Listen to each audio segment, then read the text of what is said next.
ஒவ்வொருவரோடு கூட நீங்கள் பேசணுமா? ஆண்டவரே, வசனம், வார்த்தை, ரகசியங்கள், ஆழங்கள், மறைப்பொருள், உதைப்பொருள் எல்லாவற்றையும் நீங்கள் வெளிப்படுத்தி பேசும்படியாக நாங்கள் ஜெபிக்கிறோம். ஆண்டவரே, துதிக்கிறோம், உம்மை ஸ்தோத்தரிக்கிறோம், துதிக்கிறோம், ஸ்தோத்தரிக்கிறோம். பேசுங்க, அடியார்களாக இருக்கிற நாங்கள் கேட்கிறோம். ஆண்டவரே பேசுப்பா, உன்னுடைய நல்ல நாமமாக மகிமைப்பட தேவ கரத்தில் ஒப்பு கொடுத்து ஜெபிக்கிறோம். எங்களால் ஒன்றும் செய்ய கூடாது.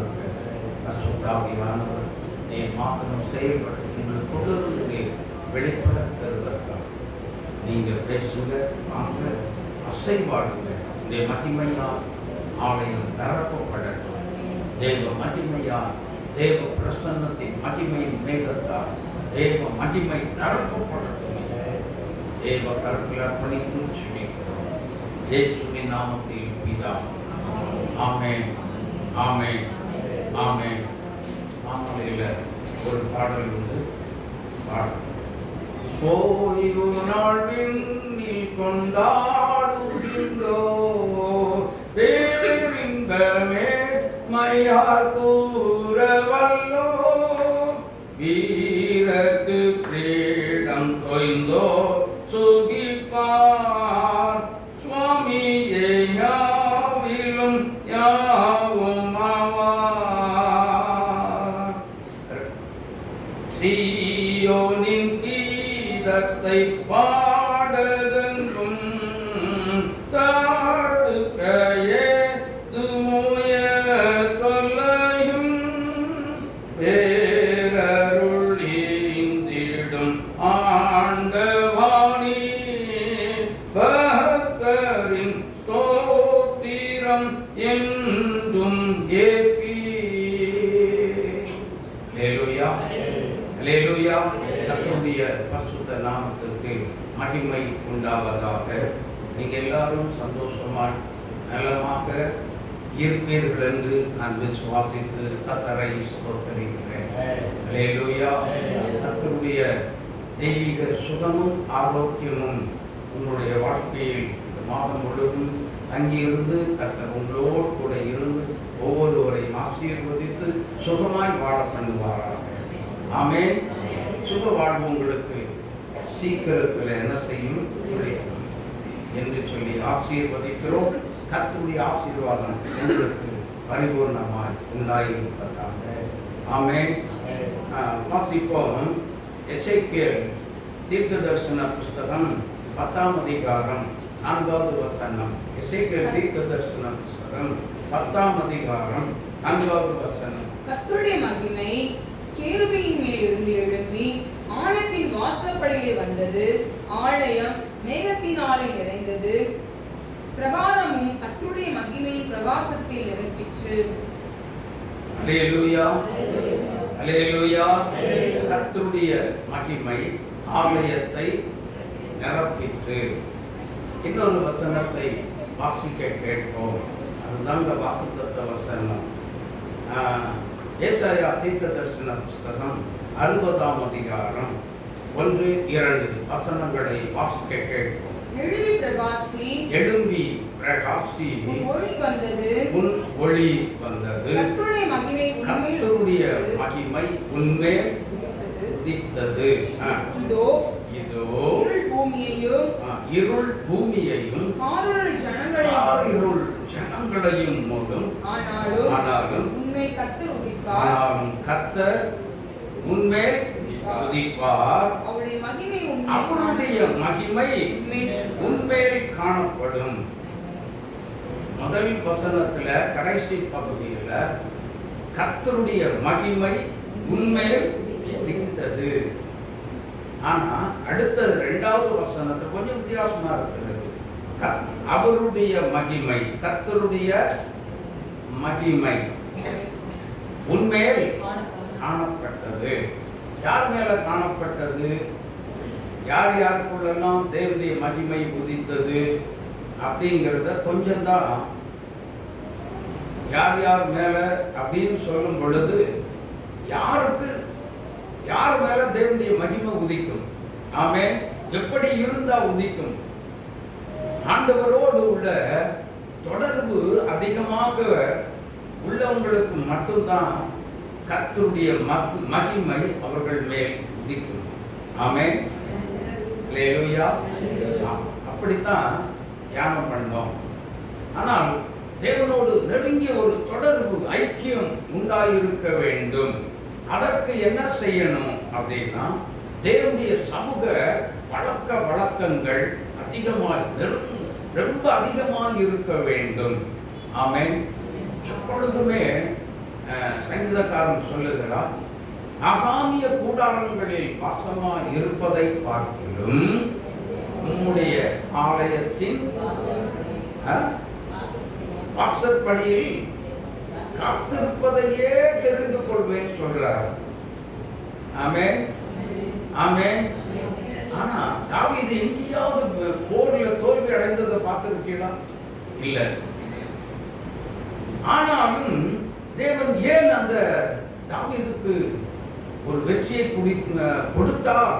ஜெயம் வந்து கொண்டே வெற்றி மேல் வெற்றி வர காரணம் என்னன்னா, கர்த்தரை எப்பொழுதும் துதித்து ஸ்தோத்திரம் பண்ணி தேவாதி தேவனை மகிமைப்படுத்துகிற ஒரு தேவ மனிதர் ஆனபடியினால், கர்த்தருடைய நாமத்தை மகிமைப்படுத்துகிறபடியினால் அவன் மேலே கர்த்தருடைய மகிமை என்ன செய்தது? உதித்தது. அல்லேலூயா. ஆமா.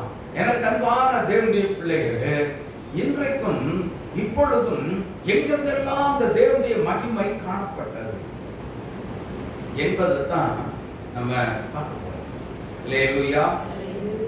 தேவனுடைய பிள்ளைகள் கர்த்தருடைய மகிமை காணப்படுவதற்கு சில இடம் பொருள் ஏவல்கள் எல்லாம் உண்டு. எந்தெந்த இடங்களில் வேதம் சொல்லுகிறது?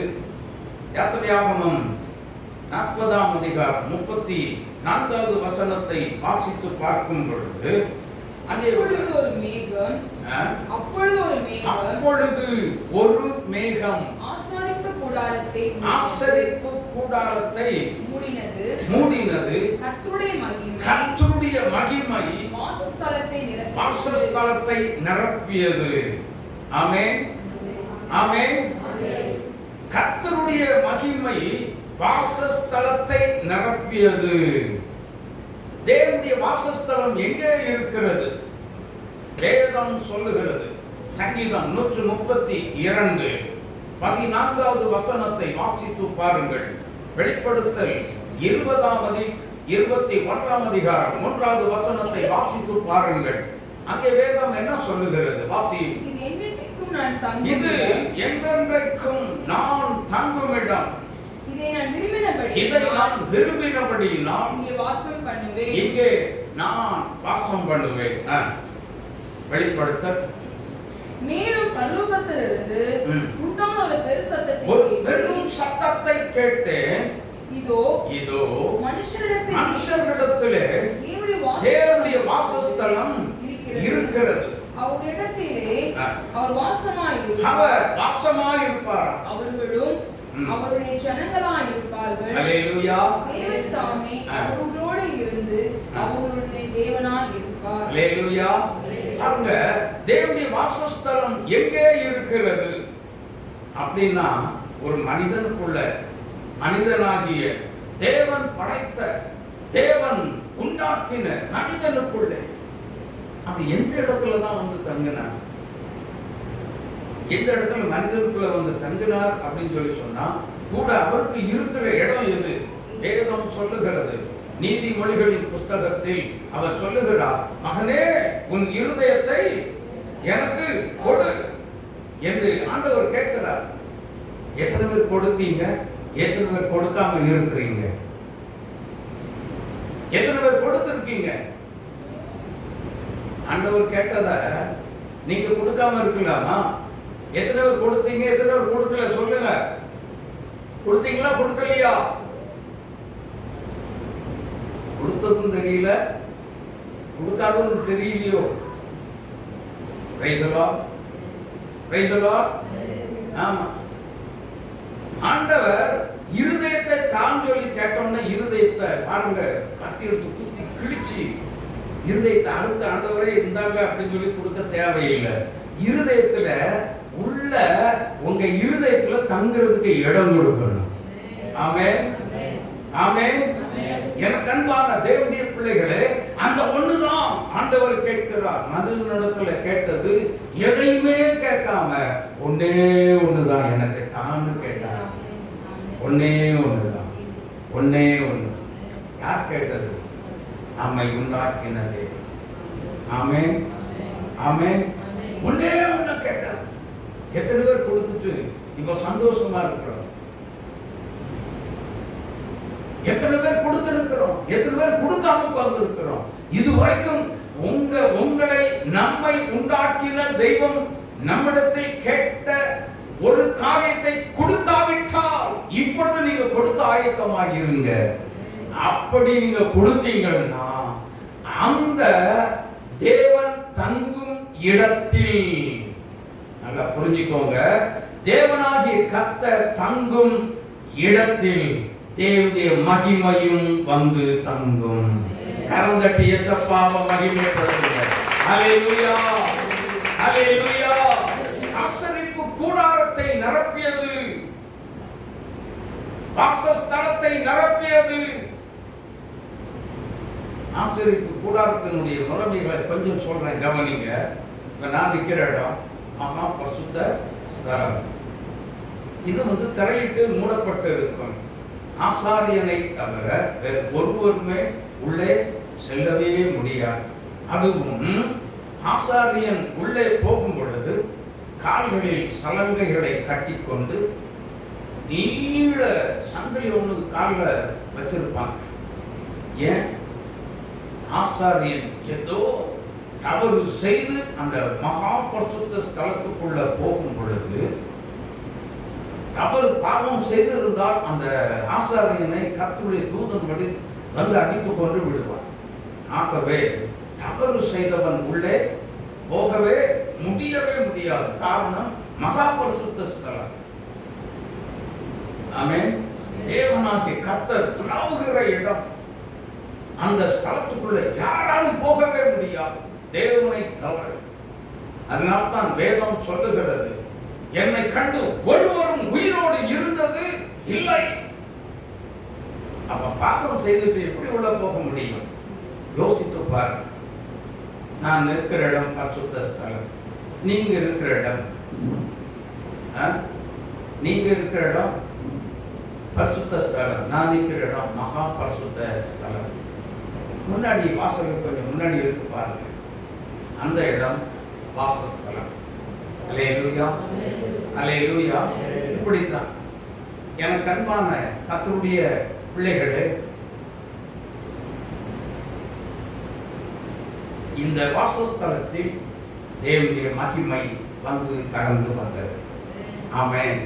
கர்த்தருடைய மகிமை அநேகருக்கு காணப்பட்டது. யார் யாரெல்லாம் வாசஸ்தலத்துக்குள்ளே நின்றார்களோ அத்தனை பேருக்கும் அந்த மகிமையை கண்டார்.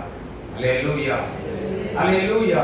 அப்போ அந்த தேவனுடைய மகிமையை காணுகிற அளவுக்கு கர்த்தர் இன்றைக்கு தான் படைத்த மனிதனாகிய நம்மை தகுதிப்படுத்தி வைத்திருக்கிறார் அப்படின்னு சொல்லி சொன்னா நாம் பாக்கியவான்கள். கரந்தட்டி இயேசுவாவை மகிமைப்படுத்துகிறார். அல்லேலூயா. நாம் ஆசீர்வதிக்கப்பட்டவர்கள்.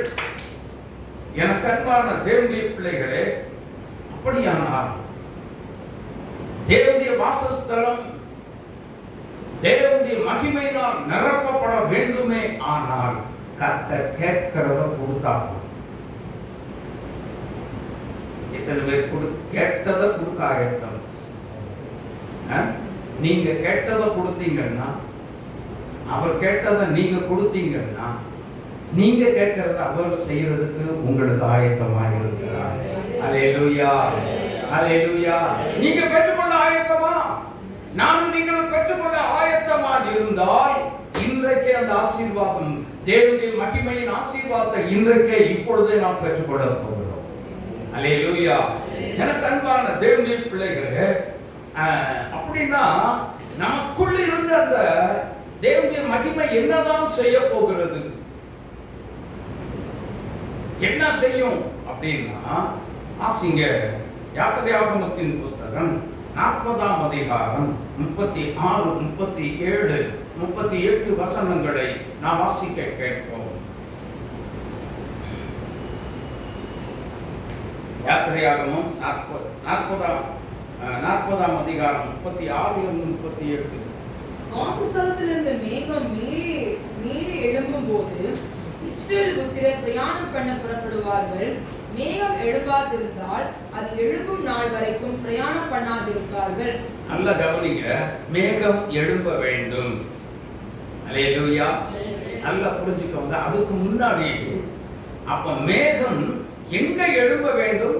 எங்க இருக்குது? அந்த வசனத்தை மறுபடியும் படிப்பான். வாசஸ்தலத்தில் இருந்து மேகம் மேலே எழும்பும் போது, மேகம் மேலே எழும்பும் பொழுது, நல்லா புரிஞ்சுக்கோங்க. அப்போ நாம் எங்க தங்கி இருக்கிறோமோ அங்கேயே கர்த்தருடைய மகிமையும் நம் கூடவே தங்கி இருக்கிறது. கரந்தட்டி இயேசுவை மகிமைப்படுத்துங்க. ஹல்லேலூயா, ஹல்லேலூயா. கர்த்தருடைய மகிமை நம்ம கூடவே தங்கி இருக்கிறது. அப்போ தேவனுடைய மகிமை நல்லா கவனிங்க. யார் யார் கர்த்தர் கேட்ட தேவனுடைய மனிதனுடைய இருதயத்தை யார் யார் கொடுத்தீங்களோ அவர்களுக்குள்ளே எந்நாளும் எப்பொழுதும் எந்த ஒரு நொடியிலேயும் கர்த்தருடைய மகிமை எந்த ஒரு சூழ்நிலையிலும் விலகாது கூடவா இருந்து நம்மோடு கூட தங்கி இருந்து நம்மை பாதுகாக்கிற ஒரு தேவனுடைய மகிமை. ஆமென், ஆமென், அல்லேலூயா. நல்லா புரிஞ்சுக்கோங்க. இஸ்ரவேல் ஜனங்கள் பாவம் என்கிற ஒரு இடத்தை விட்டு வெளியிலே வந்ததுக்கு அப்புறம் தான் இந்த ஒரு சூழ்நிலை. அது வரைக்கும் இஸ்ரவேல் ஜனங்களுக்கு இந்த தேவனுடைய மகிமை காணப்பட்டதா? இல்லை. அப்போ காலையில கொஞ்சம் அதை தியானம் பண்ணோம். பாவம் என்கிற ஒரு வீட்டை விட்டு, அடிமைத்தனம் என்னும் ஒரு வீட்டை விட்டு நாம் என்ன செய்ய வேண்டும்? வெளியில் வர வேண்டும். அல்லேலூயா. வெளியில் வந்தாதான், இல்ல பாவத்திலே குடியிருக்கிற மக்களுக்கு அந்த தேவ மகிமை வெளிப்படாது. எகிப்தின் அனுபவங்கள் யார் யாருக்குள்ளே இருக்கிறதோ அவைகளை விட்டு வெளியில் நாம் வரும் பொழுது, ஆமென், அப்படிப்பட்ட ஜனங்களுக்கு தான் வெளியில் வந்த பிற்பாடு என்ன நடக்கிறது அப்படின்னா, எப்போ தோன்றியது அப்படின்னா, முன்னே செங்கடல், பின்னாடி பார்வோனின் சேனை. மோசேயை பார்த்து ஆண்டவர் சொல்றாரு, கையில் இருக்கிறத ஓங்கி சமுத்திரத்தின் மேல் அடிச்சிடாத, நீட்டு அப்படின்னார். நீட்டினார். என்ன நடந்தது தெரியுமா? சமுத்திரம் இரண்டாக விரிந்தது. சமுத்திரம் பிரிந்தது. உள்ளே வந்தார்கள். உள்ளே வந்த பிற்பாடுதான் மகிமையின் மேகம் வந்து இறங்கியது. ஆமென். ஏன் அந்த மகிமையின் மேகம் வந்து இறங்கியது தெரியுமா? எகிப்தியர்களின் சேனையும் இஸ்ரவேலின் சேனைகளும் ஒன்றோடொன்று கலந்து விடக்கூடாது. அவர்களுக்கு ஒரு பிரிவினை, ஒரு தடுப்பு சுவர் வேண்டும் என்று கர்த்தருடைய மகிமையாகிய அக்கினி ஸ்தம்பமும் மேக ஸ்தம்பமும் அவர்களை வழி நடத்தி சென்றது. அல்லேலூயா. பகலில் மேக ஸ்தம்பம், இரவில் அக்னி ஸ்தம்பம். முன்னே சென்ற மேக ஸ்தம்பம் பின்னாடி வந்தது என்று நாம் பார்க்கிறோம். அல்லேலூயா, அல்லேலூயா. அப்போ யார் யார் பாவம் என்கிற ஒரு, யாருடைய இருதயம் பாவத்தினால் நிறைந்து காணப்படுகிறதோ அவர்களுக்கு அப்படிப்பட்ட ஒரு அனுபவம் கட்டாயமாய் கிடையாது. பாவத்தை விட்டு, அக்கிரமத்தை விட்டு தேவாதி தேவனுடைய சமூகத்தில் அனுதினமும் விழுந்து கிடந்து தேவனை தேடுகிற ஜனங்களுக்கு மாத்திரமே கர்த்தருடைய மகிமை காணப்படுகிறது. ஆமென், ஆமென். ஜனங்களை கடைசி வரைக்கும் வழி நடத்தி சென்றது. அதுல இன்னொரு காரியம் இருக்கு. நீங்க யாத்திரையாகமம் புஸ்தகத்தை 14ஆம் அதிகாரத்தை நீங்க படிச்சு பார்த்தீங்கன்னா தெரியும். அதுல என்னன்னா இஸ்ரவேல் ஜனங்கள் நடு கடல்ல நடு வழியில போய்கொண்டே இருக்கிறார்கள். எகிப்தியரும் சேனைகள் பின்னால் வந்து கொண்டே இருக்கிறது. ஆனா திடீரென்று இஸ்ரவேல் ஜனங்களோ அக்கறைப்பட்டார்கள். இவங்க நடுக்கடல்ல மாட்டிக்கிட்டாங்க. மோசையை பார்த்து கர்த்தர் சொல்றார், சமுத்திரத்தின் மேல் உன் கரத்தை நீட்டினான். பலமாய் எகிப்தியர்களுக்கு எதிராக திரும்பியது. எகிப்தியர்களின் சேனை ஒருவனாகிலும் தப்பி பிழைத்ததே இல்லை. ஆமென். ஒருவரும் தப்பவே இல்லை. அப்போ இங்க கவனிங்க, கர்த்தருடைய மகிமை, தேவ மகிமை ஒரு மனிதன் மேல உதித்தது உண்மையானால் எதிரியினிடத்திலிருந்து மகா பெரிய ஜெயமும் வெற்றியையும், போராட்டத்துல மிகப்பெரிய வெற்றியையும் நமக்கு கொண்டு வருகிறது கர்த்தருடைய மகிமை. அல்லேலூயா, அல்லேலூயா. நம்மை வழி நடத்துகிறது மட்டுமல்ல, நம்மை பாதுகாக்கிறது மட்டுமல்ல, நமக்கு ஜெயத்தையும் வெற்றியையும் கொண்டு வருகிறது சத்துருவின் இடத்திலிருந்து. ஆமென். அப்போ நீங்க மந்திரம் வச்சாலும் சரி, என்ன வைக்கட்டும், என்ன வச்சாலும் சரி, ஏதோ விட்டு பாரு, என்ன நடக்கும்? நம்மை சுற்றிலும் கர்த்தர் அக்கினி ஸ்தம்பமான், மேக ஸ்தம்பமான் இறங்கி நம்மை பாதுகாத்துக் கொண்டிருப்பார். ஆமென், ஆமென். ஒருபோது கைவிட மாட்டார். ஆமென். நம்மை விட்டு விலகவே மாட்டார். பயப்படாதே, நான் உனக்கு. ஏசாயா 41:13 வசனத்தை வாசித்து பாருங்கள். அங்கே வேதம் சொல்லுகிறது, உன் தேவனாய் இருக்கிற கர்த்தராய் இருக்கிற நான் உன் வலது கரத்தை பிடித்து நீ பயப்படாதே, நான் உனக்கு துணை நிற்கிறேன். அதற்கு முன்பதாக உள்ள 13-12 வசனங்களை வாசித்து பாருங்கள், தெரியும்.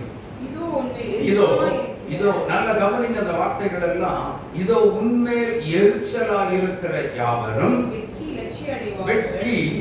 வெட்கினா தெரியுதா, வெட்கப்பட்டு லட்சை அவமானப்படுவார்கள்.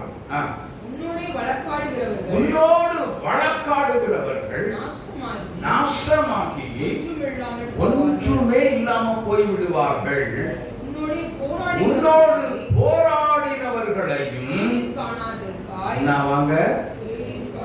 என்னதான் தேடினாலும் கிடைக்கவே மாட்டாங்க. அல்லேலூயா, அல்லேலூயா. நம்மேல் உதிக்கிற தேவனுடைய மகிமை எதிரியை துரத்துகிறது மட்டுமல்ல, எதிரியை அழிக்கிறது மட்டுமல்ல, காணாத பொருளாக மாற்றி விடுகிறது. கரந்தட்டி இயேசுவாவை மகிமைப்படுத்துகிறார். அல்லேலூயா, அல்லேலூயா. எதிரிக்கு கடுதோல்வி உண்டாகிறது, நமக்கோ வெற்றி மேல் வெற்றி. ஆமென். இப்பதானே பாடணும், தோல்வி எனக்கில்லை. எல்லாரும் கைதட்டி பாடுவோம்.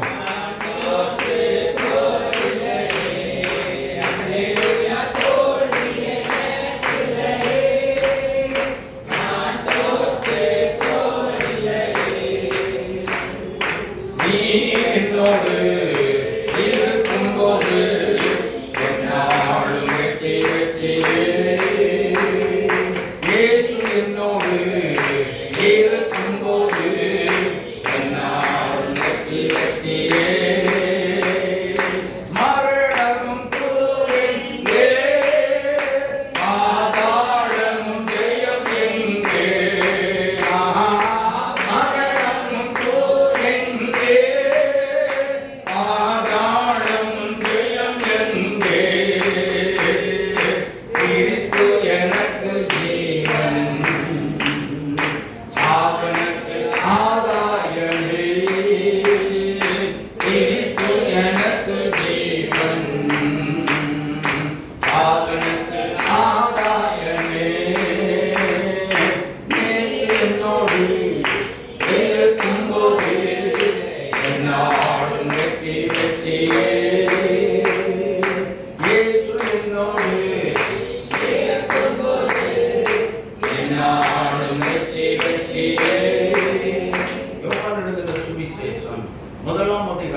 மாம்சமாகி கிருபையினாலும் சத்தியத்தினாலும் நிறைந்தவராய் நமக்குள்ளே வாசம் பண்ணினார்.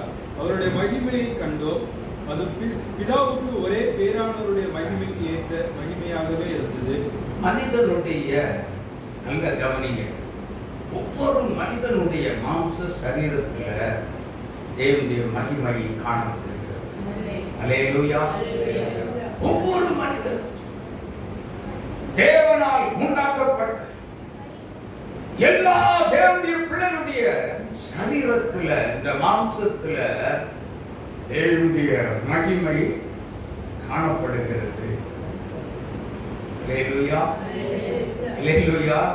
நம்ம ஒரு இப்ப கொஞ்சம் ரொம்ப யோசிக்க வேண்டியிருக்குல்ல. அப்போ என்னுடைய அந்த என் சரீரத்திலேயும் இந்த தேவனுடைய மகிமை காணப்படுமா? அப்ப நான் கொடுத்து வச்சவன் இல்ல, சொல்லுங்களேன், கொடுத்து வச்சவங்க தானா? அப்ப என் சரீரத்துல தேவனுடைய மகிமை எப்படி காணப்படும்? காணப்படுவதற்கு சான்ஸ் இருக்கிறதா இல்லையா? என் மகிமையில என்னுடைய சரீரத்திலிருந்து தேவனுடைய மகிமையை பார்க்க முடியுமா மற்றவர்கள்? சொல்லுங்களேன். எப்படி இருந்தா பார்க்க முடியும்? அந்த வசனத்தை மறுபடியும் படிங்க.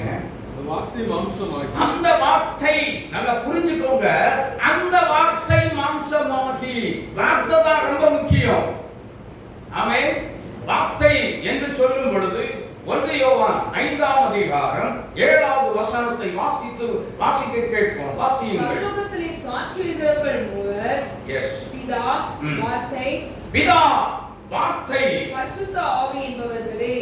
பிதா குமாரன் என்கிற ஸ்தானத்தில் வார்த்தை வடிவமாய் இந்த உலகத்தில் வந்தவர் இயேசு. வெளிப்படுத்தல் 19:13 வாசித்து பாருங்கள்.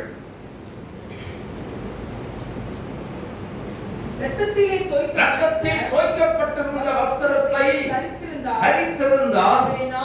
அவருடைய பெயர், நாமம், பெயர், தேவனுடைய வார்த்தை என்பது கரந்தட்டிய சபாவை மகிமைப்படுத்துங்க. இந்த வார்த்தை எனக்குள்ளே இருக்க வேண்டும், ஒவ்வொரு விசுவாசிகளுக்குள்ளே இருக்க வேண்டும். அந்த வார்த்தை யாருக்குள்ளே காணப்படுகிறதோ அந்த வார்த்தையின் மகிமையின் ரகசியம் இந்த மாம்சத்தின் மூலம் வெளிப்படும் இந்த உலகத்திற்கு. அல்லேலூயா. அல்லேலூயா. அப்போ வார்த்தை யாருக்குள்ள இருக்கிறதோ வார்த்தைக்குள்ள நம்ம இருக்கணும். வார்த்தை நமக்குள்ள இருக்கணும். ஒன்னரை என்ன பண்ணணும்? க்ளோஸ் ஆகிடணும், மிக்சிங் ஆகிடணும். கண்டுபிடிக்க முடியுமா? சொல்லுங்க. கண்டே பிடிக்க முடியாது, வேறு பிடிக்கவும் முடியாது. எனக்கு அன்பானவர்களே, கொஞ்சம் யோசித்து பாருங்க. இந்த மாம்ச சரீரத்தில் தேவனுடைய மகிமை என் சரீரத்தில், இப்போ பாருங்கள, இதுதான் சரீரத்தை எல்லாத்தோடு சொல்லுங்க. என் சரீரத்திலிருந்து தேவனுடைய மகிமை வெளிப்படுமா? நம்மையே கேள்வி கேட்டுக்கலாம். சொல்லுங்க. இந்த சரீரத்திலிருந்து, இந்த மாம்ச சரீரத்திலிருந்து தேவனுடைய மகிமை வெளிப்படுமா? வெளிப்படும். வார்த்தை எனக்குள்ள இருந்தால் வெளிப்படும். ஆமென். வார்த்தைக்குள்ளே நாம் இருந்தால் தேவனுடைய மகிமை கட்டாயம் வெளிப்படும். அப்படி தேவனுடைய மகிமை யார் மேல வெளிப்படுகிறதோ, யார் மேல உதிக்கிறதோ அவர்களை பார்த்தால் இருளில் வாழுகிற ஜனங்கள் மிகப்பெரிய வெளிச்சத்தை கண்டு அவர்கள் மனம் திரும்பி ரட்சிக்கப்படுவார்களே. அல்லேலூயா. அல்லேலூயா. அதனால முதல்ல சொல்லப்பட்டிருக்கிறது, அவர் ஒளியில் இருக்கிறது போல. யோவான் எழுதின சுவிசேஷத்துல 1ஆம் அதிகாரத்திலே இருக்கிறது. அவர் ஒளியில். அல்லேலூயா. அந்த மாம்சம் வெளிச்சமாகி, வாசிங்க. என்னமா? அவன் அந்த ஒளி அல்ல, அந்த ஒளியை குறித்து சாட்சி கொடுக்க வந்தவனா இருந்தான். யோவான் எழுதின சுவிசேஷம் முதலாம் அதிகாரம் 4வது வசனத்தை படிங்க. அவருக்குள் ஜீவன் இருந்தது. அவருக்குள் ஜீவன் இருந்தது. அந்த ஜீவன் மனுஷருக்கு ஒளியாய் இருந்தது. அந்த ஜீவன் மனுஷருக்கு எப்படி இருந்தது? ஒளியாய் இருந்தது. ஒளியாய் இருந்தது. அந்த ஒளி இருளை பிரகாசிக்கிறது. அந்த ஒளி எங்க பிரகாசிக்குதா? இருள். இருள். எந்த இருள்? பாவம் என்னும் இருளுக்குள் வாழ்ந்து கொண்டிருக்கிற மக்களுக்கு அது ஒரு வெளிச்சமாக இருக்கிறது. ரட்சிப்பின் வெளிச்சம். ஆமென். இருளில் வாழ்கிற ஜனங்களுக்கு அது ஒரு ரட்சிப்பின் வெளிச்சமாக இருக்கிறது. அல்லேலூயா. இதற்கு தாங்க இயேசு இந்த உலகத்துக்கு வந்தார். ஆமென். இதற்கு தான் நம்முடைய சரீரத்தில், பாவமான இந்த சரீரத்தில் கர்த்தருடைய மகிமையை இந்த ஜனங்களுக்கு உதிக்கும்படி, இந்த இருளில் வாழ்கிற பாவமுள்ள பாவத்தில் வாழ்ந்து கொண்டிருக்கிற ஜனங்களுக்கு வெளிச்சத்தை கண்டுகொள்ளும்படி, தேவனுடைய மகிமையை பார்க்கும்படி இந்த மாம்ச சரீரமாகிய நமக்குள்ளே கர்த்தருடைய மகிமையை உதிக்கிறது. அல்லேலூயா, அல்லேலூயா. அவ பார்த்தவங்க எல்லாரும் என்ன செய்வாங்க? மனம் திரும்பி ரட்சிக்கப்படுவாங்க. அப்போ உடனே சொல்லிடக்கூடாது, ஐயோ நான் என்னை பார்த்தாங்க, நான் கொஞ்ச நேரம் தான் பேசினேன், உடனே ரட்சிக்கப்பட்டாங்க, மனம் திரும்பிட்டாங்க. என்னை பார்த்து இல்ல சிஸ்டர், பிரதர், உங்களை பார்த்து இல்ல, யாரை பார்த்து? கர்த்தருடைய மகிமை அவர்களுக்குள்ளே இறங்கியது. இருளை நீக்கி வெளிச்சத்துக்கு, ரட்சிப்பின் வெளிச்சத்துக்குள்ளே கொண்டு வந்தது. ஆமென், ஆமென், ஆமென். எனக்கு அன்பான தேவனுடைய பிள்ளைகளே, இருளில் வாழுகிற ஜனம் பெரிய வெளிச்சத்தை கண்டார்கள். மரண இருளின் திசையில் இருப்பவர்களுக்கு வெளிச்சம் புதியது. ரட்சிப்பின் வெளிச்சம். இருள் நீங்கியது, பகலவன் தோன்றினான், வெளிச்சம் வந்தது. எவ்வளவு ஆனந்தம்! இந்த உலகம் என்னைக்கும் இருளுக்குள்ளதான் கிடக்கு. நாம் என்றைக்கு நம்முடைய மகிமையை, தேவனுடைய மகிமை சுமந்து செல்கிற நாம், கர்த்தருடைய மகிமை சுமந்து செல்லுகிற நாம், தேவனுடைய மகிமையை எப்பொழுது வெளிப்படுத்துகிற மாதிரி செயல்பட ஆரம்பிக்கிறோமோ அப்பொழுது நம்மிலிருந்து வெளிப்படும். அல்லேலூயா. ஏக மக்கள் உதிக்கிற ஒளியினிடத்தில் ராஜாக்களும் பிரபுக்களும் என்ன செய்வாங்க? நடந்து வருவாங்க. ஆமென். அப்போ நம்மிடத்திலிருந்து வெளிச்சம் உதிக்கும். அப்போ நாமும் ஒரு வெளிச்சமா இருப்போம். எத்தனை பேர் விசுவாசிக்கிறீங்க? கரம் தட்டி இயேசுப்பா மகிமைப்படுத்துங்க. இருளில் வாழும் ஜனங்கள் பேரொளியை கண்டு ரட்சிக்க அடைய வேண்டும். இயேசு என்று சொல்ல வேண்டும். இருளில் வாழும் அந்த பேரொளியை கண்டு ரட்சிப்பு அடைய வேண்டும். இயேசு என்று சொல்ல வேண்டும். இயேசு என்று சொல்ல வேண்டும். ஆமென். இயேசுன்னு என்ன செய்யணும்? நம்மளை பார்த்தவங்க எல்லாம் இருளில் வாழுகிறார்களா? பாவம் என்னும் இருள் விலகி தேவனுடைய வெளிச்சம் உதிக்க வேண்டும். அல்லேலூயா, அல்லேலூயா. அப்போ நாம என்ன செய்யணும்? அந்த வெளிச்சத்துக்குள்ள ஒவ்வொரு நாளும் நடமாடிக்கொண்டே இருக்க வேண்டும். ஆமென். அந்த வெளிச்சமானது நம்மை ஆளுகை செய்து கொண்டே இருக்க வேண்டும். அப்பதான் தேவனுடைய மகிமை நம்மிலிருந்து என்ன செய்யும்? வெளிப்படும். இல்லாவிட்டால் இல்லவே இல்லை. ஆமென். 2 நாளாகமம் 7ஆம் அதிகாரம் 1வது வசனத்தை வாசிக்க கேட்போம். 2 நாளாகமம் 7:1. சாலமோன் ஜெபம் பண்ணி முடிக்கிற போது அக்கினி வானத்திலிருந்து இறங்கி, சாலமோன் ஜெபித்து முடித்த போது அக்கினி வானத்திலிருந்து இறங்கி சர்வாங்க தகன பலியையும் மற்ற பலிகளையும் பட்சித்தது. கர்த்தருடைய மகிமையோ ஆலயத்தை நிரப்பிற்று. அல்லேலூயா. சரி, அந்த ஆலயம் எங்க இருக்கு? நானும் நீங்களும். ஆமென். எனக்கு அன்பான தேவனுடைய பிள்ளைகள், சாலமோன் யாருங்க? அவர் ஒரு மனுஷன் தனி மேல உட்கார்ந்து ஜெபித்து முடித்த பொழுது அவருடைய ஜெபத்தை முந்தின அதிகாரத்தை நீங்க படிச்சு பார்த்தீங்கன்னா தெரியும். ஃபுல்லா நீங்க படிச்சு பாருங்க. அவர் எப்படி எதற்கெல்லாம் ஜெபிக்கிறார். யாராவது ஒருவர் ரோட்ல நடந்து போறவங்க, ஆண்டவரே உம்மை நோக்கி கையெடுத்தார், உம்மை நோக்கி கூப்பிட்டார், அவங்க என்ன கேட்டாலும் என்ன செய்யணும் சொல்லுங்க? நீங்க பதில் கொடுக்கணும். அவங்கள ஆசீர்வதிக்கணும்னு சொல்லி ஜெபம் பண்றாரு. ஆமென். இதெல்லாம் நீங்க வீட்டுல போய் தெளிவாக உட்கார்ந்து நீங்க படிச்சு பாருங்க. உங்களுக்கு அந்த ஜெபத்தினுடைய அருமை தெரியும். அப்ப நம்மளையே அந்த சாலமோனுடைய ஜெபம் நம்மை ஜெபிக்க தூண்டும். அப்படியே ஜெபிக்க தூண்டும். எந்த பூலோகத்துல எந்த இடத்துல உட்கார்ந்து உம்முடைய சமூகத்தை நோக்கி முழங்கால் படியிட்டு உம்மை நோக்கி இந்த ஆலயத்தை நோக்கி கூப்பிட்டார், உம்மை நோக்கி கூப்பிட்டார், அவர்களுக்கு இறங்கும் அப்படின்னு சொல்லி அறிந்து பேசுகிற ஜெபத்தை தெளிவா செய்கிறார். அல்லேலூயா. நாம என்ன செய்தோம்? நம்ம என்ன செய்தோம்? அல்லேலூயா. யோசித்து பாருங்க. நம்மளும் நம்முடைய வாழ்க்கையில நம்முடைய சரீரத்தில் இருந்து கர்த்தருடைய மகிமை வெளிப்பட வேண்டுமே. ஆனால் மற்றவர்களுக்காகவும் நாம் ஜெபிக்க வேண்டும். ஆமென். அல்லேலூயா. சாலமோன் ஜெபித்த மாதிரியே நாமும் ஜெபிக்க வேண்டும்.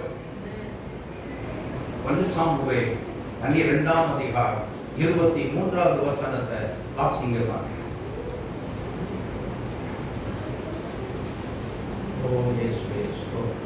நானும் உங்களுக்காக விண்ணப்பம் நல்ல கவனமா கேட்டுடுங்க சிஸ்டர், பிரதர். வசனம் தெளிவா கேட்கணும், அதன்படி செய்யணும். எல்லாரும் எடுத்துட்டீங்களா அந்த வசனத்தை? எல்லாரும் படிக்க பார்க்கலாம். நானும் உங்களுக்காக விண்ணப்பம் செய்யாதிருப்பேனே ஆகில் கர்த்தருக்கு விரோதமாக நான் பாவம் செய்கிறவனாய் இருப்பேன். அது எனக்கு தூரமாய் இருப்பதாக. நன்மையும் செம்மையுமான வழியை நான் உங்களுக்கு போதிப்பேன். ஆமென். இன்னும் சிலர் எடுக்கலன்னு நினைக்கிறேன். அந்த வசனத்தை இடையில தான் எடுத்திருப்பாங்கன்னு நினைக்கிறேன். மறுபடியும் ஒரு நேரம் எல்லாரும் சேர்ந்து படிக்க பார்க்கலாம். நான் தொடங்கி விட்டுறேன். நானும் உங்களுக்காக விண்ணப்பம் செய்யாதிருப்பேன் ஆகில் கர்த்தருக்கு விரோதமாக பாவம் செய்கிறவனாய் இருப்பேன். அது எனக்கு தூரமாய் இருப்பதாக. நன்மையும் செவ்வியுமான வழியை நான் உங்களுக்கு போதிப்பேன். அல்லேலூயா. அல்லேலூயா. நானும் உங்களுக்காக விண்ணப்பம் செய்யாதிருப்பேன். சாலமோன் ஜெபித்த மாதிரி இங்க பாருங்க. நானும் சொல்லுங்க, கை வைக்கல. நானும் சாலமோன் ஜெபித்த மாதிரி நானும் உங்களுக்காக. பக்கத்தில் கூட காமிச்சு சொல்லுங்க, உங்களுக்காக நான் ஜெபிக்காவிட்டால், நான் ஜெபிக்காமல் இருந்தால் அது கர்த்தருக்கு எப்படி இருப்பதாக? தூரமாக இருப்பதாக. பாவம் செய்கிறவனாக இருப்பேன். அப்படிதானா? உங்க பக்கத்தில் இருக்க விசுவாசி இனிமே நீங்க ஜெபிக்கலன்னா கர்த்தருக்கு விரோதமா? யோசித்து பாருங்க. அப்ப இங்க பாருங்க சுத்தி சூழ இருக்கிற ஜனங்களுக்கு இந்த விண்ணப்பம் ஏறெடுக்கப்படல அப்படின்னு சொல்லி சொன்னா தேவனுக்கு விரோதமா? இந்த கிறிஸ்தவன் பாவம் செய்யறான், செய்யலாமா? இந்த தவறு நம்ம செய்யலாமா? எத்தனை பேர் இப்படி பாரப்படுகிறோம்? உங்க ஊருக்குள்ள நீங்க தங்கி இருக்கிற ஊரை குறித்து ஒரு பாரம் இருந்தா நீங்க விடுவீங்களா? உங்க ஊருக்காக, உங்களுடைய ஊரின் ரட்சிப்பு மக்களுக்காக எத்தனை பேர் ஜெபிக்கிறோம்? பாரப்பட்டு ஜெபிக்கிறோம். நாம் நாம் இருக்கிற ஊருக்குள்ள எழுப்புதல் ஏன் இல்லை? இந்த மாதிரி காரியத்துல நம்ம என்ன செஞ்சுட்டு இருக்கிறோம்? தப்பு பண்ணிட்டு இருக்கிறோம். ஆமென், ஆமென். தப்பு பண்றோம் இல்ல? ஏன் தெரியுமா? அது காரணம் என்னன்னா, நமக்கு பிரச்சனை மேல் பிரச்சனை ஒண்ணு பின்னாடி ஒண்ணா வந்துகிட்டே தான் இருக்கு. நம்முடைய சிறை இருக்கும் மாறின பாடே இல்ல. இதையே நம்ம சமாளிக்க முடியாம திணறிக் கொண்டிருக்கிறோம். ஆனா வேதம் என்ன சொல்லுது? நம்ம சிறையிருப்பு மாறணும் அப்படின்னா யோபு 42:10 படிங்க, தெரியும். யோபு தன் சிநேகிதனுக்காக வேண்டிக் கொண்ட பொழுது, வேண்டுதல் செய்த பொழுது கர்த்தர் அவனுடைய சிறையிருப்பை, யாருடைய சிறையிருப்பு? சத்தமா சொல்லுங்க. யோபுவினுடைய சிறையிருப்பை யார் மாத்துனது? அப்ப நம்ம ஏன் மத்தவங்களுக்காக இன்னும் ஜெபிக்காம உணர்வு இல்லாத கிறிஸ்தவங்களா ஏன் இருக்கிறோம்? நாம எந்த ஊர்ல குடியிருக்கிறோமோ அந்த ஊரில் உள்ள மக்கள் ரட்சிக்கப்பட வேண்டும், மனம் திரும்ப வேண்டும் என்கிற உணர்வு இல்லாம ஒரு கிறிஸ்தவன் இருந்தால், தேவனுடைய பிள்ளை இருந்தால், கர்த்தருக்கு விரோதமாய் பாவம் செய்கிறோம். உண்மைதானா? பாரப்படணும். பாரப்பட்டு என்ன செய்யணும்? ஜெபிக்கணும்.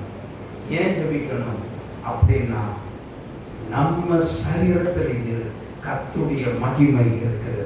அவர்கள் பார்க்க வேண்டும். ஆமென். அவர்கள் பார்க்க வேண்டும். இருளில் வாழுகிற ஜனங்கள் பெரிய வெளிச்சத்தை அப்பதான் காண்பார்கள். ஆமென். பார்க்க முடியும். உங்களை பார்ப்போம், இயேசுவின் முகத்தை காண வேண்டும். ஆமென். என கண்பார்ந்தவர்களே, தேவனுடைய சாயலை அவர்கள் பார்க்கட்டும். தேவனுடைய மகிமை அவர்கள் மேல் உதிக்கும். அப்பொழுது அவர்களும் கிறிஸ்துவின் அன்பை கண்டுகொள்வார்களே. நம்முடைய சாட்சி அதுக்கு என்ன செய்யணும்? கர்த்தருடைய மகிமை, தேவனுடைய மகிமை நம்மிடத்திலிருந்து, நம்முடைய மாம்ச சரீரத்திலிருந்து வெளிப்பட வேண்டுமே. ஆனால் நம்முடைய சாட்சியை நம்ம காத்துக்கொள்ள வேண்டும். ஆமென். இப்படியெல்லாம் நிறைய காரியங்கள் இருக்கு. தேவனுடைய சமூகத்தில் வந்து ஜெபிக்கிற பிள்ளையா இருக்கணும். கையில வேதம் இருக்கக்கூடாது. கவனிங்க, இந்த கையில வேதம் இருக்கக்கூடாது, இங்க இருக்கணும். Price the Lord, praise the Lord.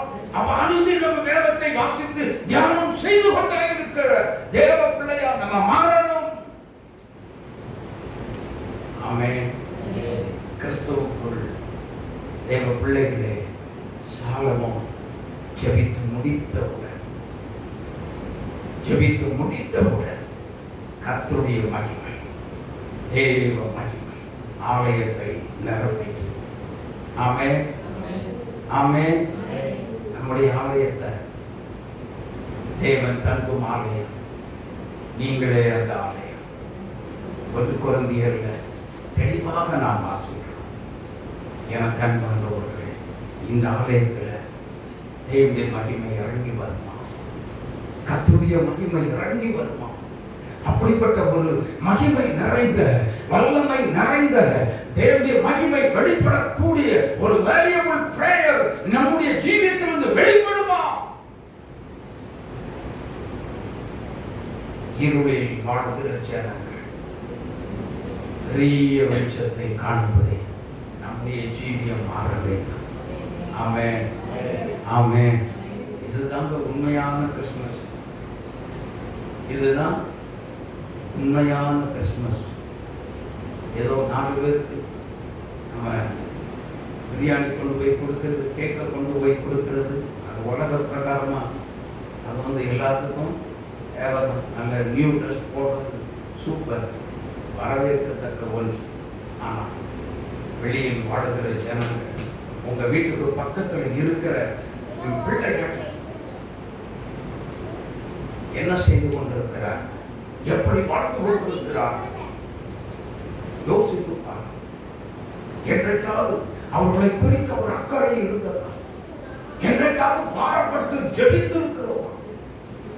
இல்லாவிட்டால் சாலமோன் ஜெபித்தமாக, இயேசுவே நானும் ஜெபிக்கிறேன், என்னை அர்ப்பணிக்கிறேன் என்று சொல்லி ஜெபம் பண்ணி பாருங்க. உங்களை தேடி வருவாங்க. உங்களை தேடி கத்த உங்களை தேடி வருவாங்க. இந்த கற்பட்டி இருக்கிற இடத்துல ஈச்சிகள் எல்லாம் வர சொல்லி ஃபோன் பண்ணி காலா பண்ணணும், ஆட்டோமேட்டிக்காக வரும். எறும்பு எப்படி வரும்? தானா ஓடி வரும். அதே மாதிரி தான் கர்த்தருடைய வாசனை நமக்குள்ள தேவன் வைத்திருக்கிற வார்த்தையின் மகிமை அப்படிப்பட்ட ஒரு சக்தி வாய்ந்தது. தெரியுமா? தெரியுமா தெரியாதா? நம்மையே அந்த தேவனுடைய வார்த்தை மகிமையை இதுவரைக்கும் உணராத கிறிஸ்தவங்க இன்னைக்காவது தெரிஞ்சு என்ன செய்யுங்க? எனக்குள் வைத்திருக்கிற உம்முடைய மகிமையின் வார்த்தையின் மகிமை இருளில் வாழுகிற ஜனத்திற்கு வெளிச்சமாய் உதிக்கட்டும் ஆண்டவரே அப்படின்னு சொல்லி நீங்க ஜெபம் பண்ணி பாருங்க. அநேக மக்கள் உங்களை தேடி வருவாங்க. ஆமென். எத்தனை பேர் விசுவாசிக்கிறேன்? நல்ல கரங்களை உயர்த்தி அல்லேலூயா சொல்லுங்க. அல்லேலூயா. அப்போ இருளில் வாழுகிற ஜனங்கள் பெரிய வெளிச்சத்தை காண்பார். உதிக்கிற ஒளி நடத்தி ராஜாக்கள் பிரபுக்கள் நடந்து வருவார்களே. ஆமென். இந்த வார்த்தையின்படி கர்த்தருடைய மகிமை உங்கள் மேல் உதிக்கும். தேவன் இப்படிப்பட்ட ஒரு ஆசீர்வாதத்தை நம்ம எல்லாருக்கும் இந்த மாதம் முழுவதும் தந்து வழி நடத்தி நம்மை ஆசீர்வதிப்பாராக. ஆமென். ஆமென்.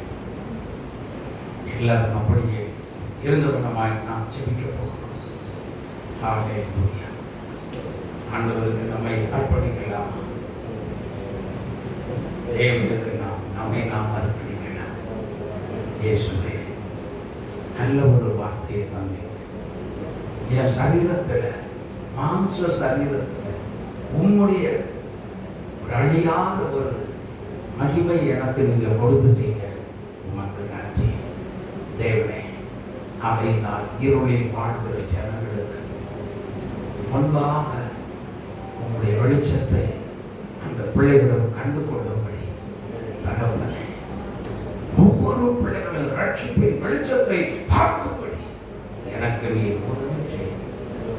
மற்றவர்களுக்காக ஜெபிக்கிற தேவ பிள்ளையால் அடிமையை நீ மாற்றும்படி உங்க தேவ கருத்தில் ஒவ்வொரு கொடுத்து ஜெபம் ஜெபிக்க ஜெபிக்க ஜெபிக்க ஒவ்வொரு கொடுத்து ஜெபம். ஆண்டவரே, இன்னிலிருந்து என்னை பார்க்கிற மனுஷன் யாராக இருந்தாலும் அவங்க மனம் திரும்பி ரட்சிக்கப்பட, என்னுடைய வார்த்தையை கேட்கிற பிள்ளைகள் மனம் திரும்பி ரட்சிக்கப்பட வேண்டும். இயேசுவாகி உங்க பக்கமாய் திரும்ப வேண்டும். கர்த்தரை ஏற்றுக்கொள்ள வேண்டும். தேவனுடைய ராஜ்யம் இது நிமித்தம் கட்டி எழுப்பப்பட வேண்டும். ஓ ஹல்லேலூயா என்று சொல்லி சுவிசேஷம் சொல்ல சொல்ல சொல்ல சொல்ல ரட்சிப்பின் வெளிச்சம் உதிக்கும். தேவ பிள்ளைகள் ரட்சிப்பின் வெளிச்சம் உதிக்கும். ஓ ஹல்லேலூயா. ஸ்தோத்திரிக்கிறோம் ஆண்டவரே, ஸ்தோத்திரிக்கிறோம். கேட்டுக்கொண்ட வார்த்தையினுடைய ஒவ்வொரு பிள்ளைகளையும் அப்படியே மாற்றி ஆசீர்வதிப்பீராக. ஆண்டவருடைய ஆசீர்வாதத்தின் மகிமை இறங்கி வந்ததுக்காக உம்மை துதிக்கிறோம், உம்மை துதிக்கிறோம், ஸ்தோத்திரிக்கிறோம். அப்பா, அந்த பிள்ளைகள் எல்லாரையும் பெருமையான ஆசீர்வதித்தான் ஆசீர்வதித்தான் மகிமைப்படுகிறார். இயேசுவின் நாமத்தில் ஜெபித்து ஆசீர்வதிக்கிறோம். இந்த நாட்டுக்கு என்ன வேண்டும் அத்தனை ஆசீர்வாதம் நடந்து வரட்டும். எந்த குடும்பத்துக்குள்ளையும் யாரும் வந்துவிடக் கூடாது. சுகவீனம் பலகீனம் யாருக்குமே யாருக்கும் வராத அப்படிங்கிறத காத்துவதை நடத்து. தேவ சுத்தத்துக்கு அர்ப்பணித்து நாட்டு வெறுமையாக அர்ப்பணிக்கிறோம். வியாதியோடு வந்த பிள்ளைகள் சுகம் அடையட்டும், விடுதலை உண்டாகட்டும். இயேசுவின் நாமத்தில் விடுதலை உண்டாவதாக. நாட்டு வெறுமையாக மகிமை பெறுவீரா. இயேசுவின் நாமத்தில் பிதாவே.